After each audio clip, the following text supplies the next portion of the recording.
In all these presentations, any kind of formal interest is more or less completely absent. What is on show at Tate Modern is essentially a series of relic objects and collocations of objects sanctified by Beuys's touch, in particular by the public actions that were the most typical manifestations of his artistic personality. There are even examples of the blackboards covered with diagrams that Beuys used during his didactic lecture performances. These, smeared, scribbled, and sometimes half erased, are now presented as artworks in their own right.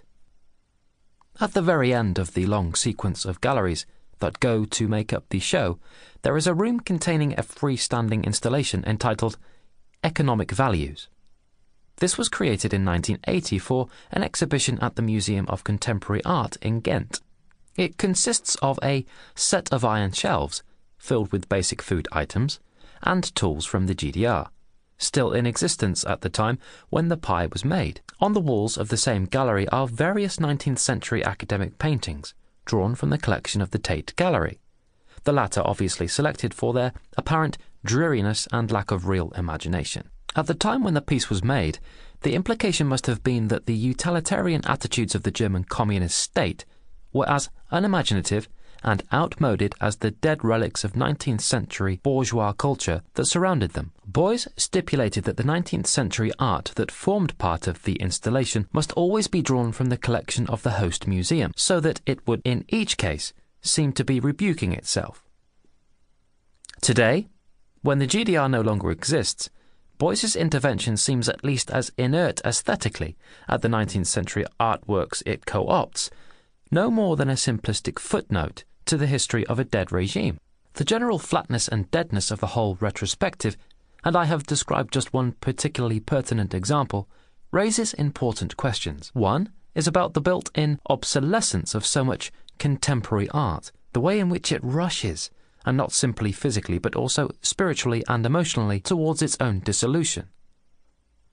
Ever since art began to commit itself to radical politics at the time of the French Revolution, this has been a problem for artists. Can we, for example, read Jacques-Louis David's Marat Assassinated in the sense in which the artist intended for it to be read, knowing what we do, both about the revolutionary terror and about Marat's personal character?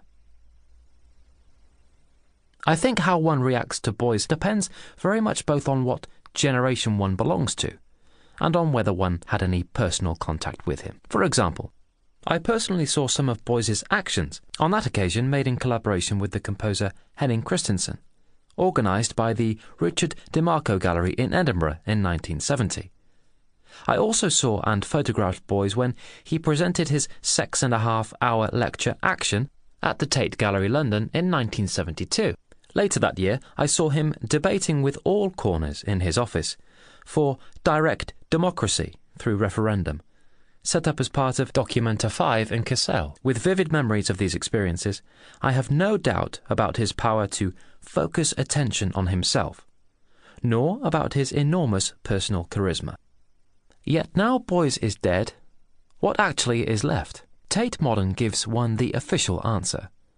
The dismal heaps of fading and decaying materials, without any inherent visual dynamic that one now sees presented there. What Beuys improvised so casually has now been painstakingly reconstructed by teams of experts, sometimes with recourse to the latest global positioning instruments. Despite this, as the exhibition catalogue ruefully records, however faithfully aspects of the artist's earlier activities or stipulations are followed, placing a work in a new space introduces an unavoidable dimension of invention, however responsibly this is handled. In other words, what you see is both Beuys and not Beuys. Its fundamental authenticity is often questionable. Authenticity lies as much in the fading memories of people like myself as it does in the physical reality of the show. To keep listening to this audiobook for free, click the link in the description. It will take you to a free Audible trial where you can listen to this and many other books for free for 30 days.